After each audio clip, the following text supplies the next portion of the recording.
Hey guys, welcome back, and for this video I'm going to show you how to lock a channel on Discord. So first what you want to do is go to the server settings. But first I'm going to show you what the lock channel look like.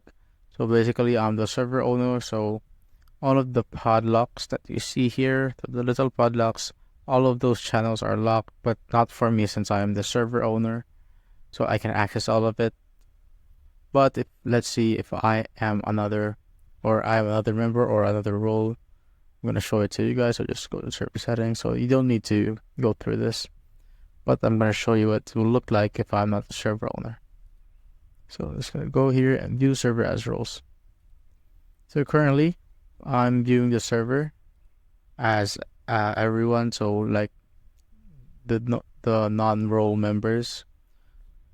So as you can see, there's a padlock here, which just means that they cannot access that particular voice channel. So that's when you can lock that particular voice channel. So I'm gonna show you what when I remove it. That's right here. So I'm gonna go to edit channel right here.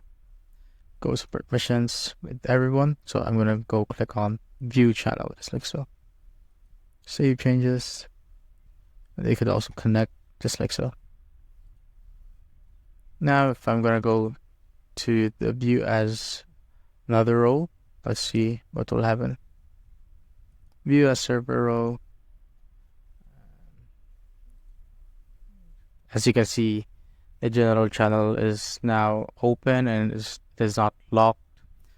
So if you want to undo that, just do this settings that I did earlier. So go to the voice channel and permissions. You could go click on the role that you want to lock the channel to so that they cannot access.